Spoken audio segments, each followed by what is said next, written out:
तो आज मैं आपको एक अनोखी रहस्यमय कहानी सुनाऊंगा। अगर आप चैनल पर नए हैं तो अभी सब्सक्राइब कर ले तथा कहानी पूरा देखे। अंत में एक अनोखा रहस्य छुपा है। धन्यवाद। तो सुनिए। सृष्टि में एक पर्वत था जिसका नाम मेघ शिखर था।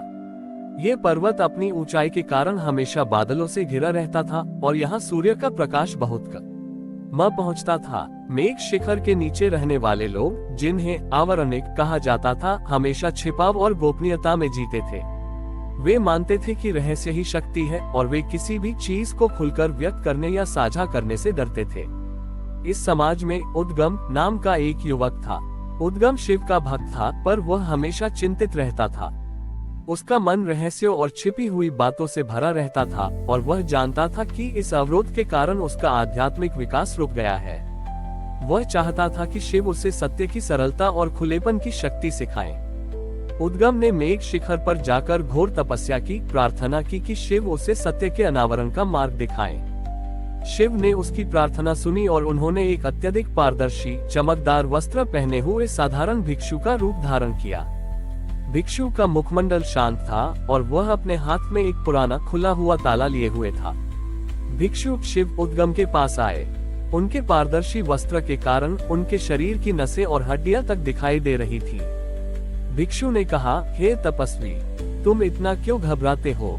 तुम अपने भीतर इतनी बातें क्यों छिपाते हो? उद्धरण चिन्ह। उद्गम ने उत्तर दिया, महाराज, मेरा समाज हमें सिखाता है कि गोपनीयता ही सुरक्षा है। मैं डरता हूँ कि यदि मैंने अपने मन के सारे रहस्य खोल दिए तो मैं दुर्बल हो जाऊंगा।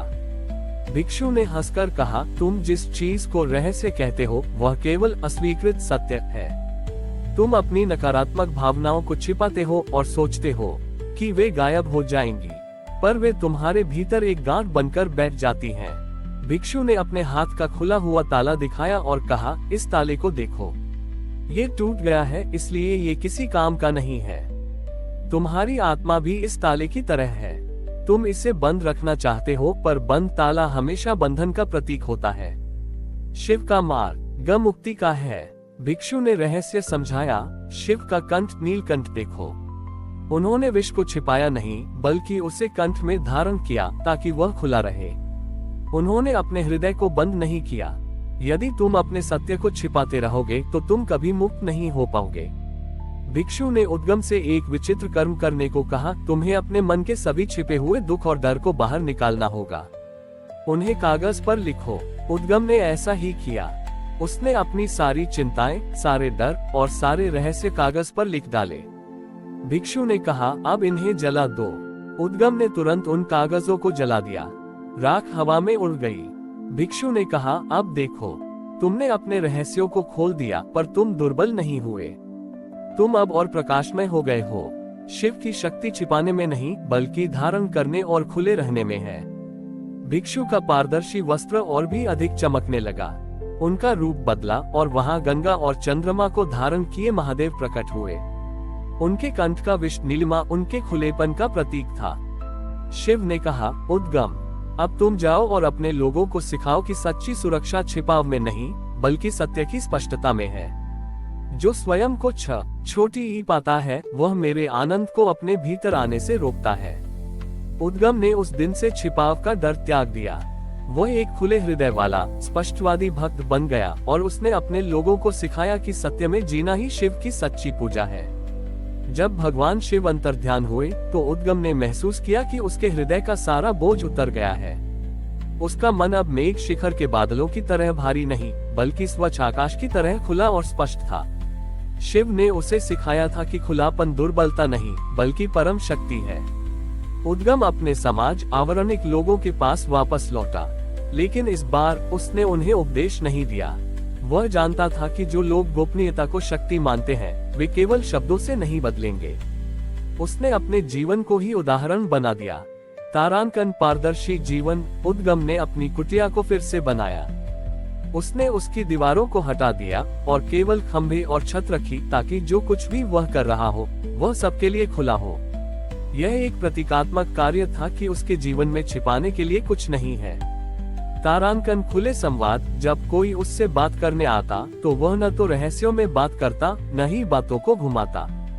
वह अत्यंत स्पष्टता और सत्य से बात करता, चाहे सत्य कितना भी अप्रिय क्यों न हो।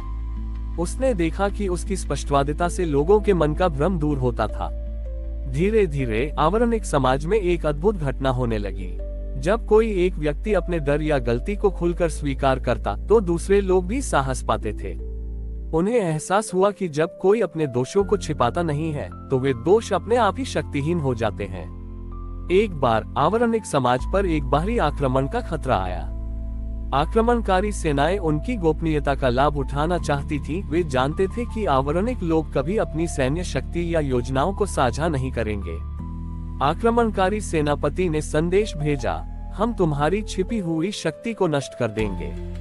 तुम डरपोक हो क्योंकि तुम छिपते हो। उद्धरण चिन्ह। आवरणिक लोग भयभीत थे और फिर से अपने रहस्यों में दुबकने लगे। उद्गम सामने आया। उसने एक साहसिक और अप्रत्याशित कदम उठाया। उसने आक्रमणकारी सेनापति को खुला संदेश भेजा, हम छिपते नहीं हैं। हमारी सैन्य शक्ति यह है, हमारी रणनीति यह है और हमारी कमजोरी यह है। अब तुम आओ। हमें पता है कि हम दुर्बल हैं, पर हम तुम्हारे झूठ और भय से नहीं डरते।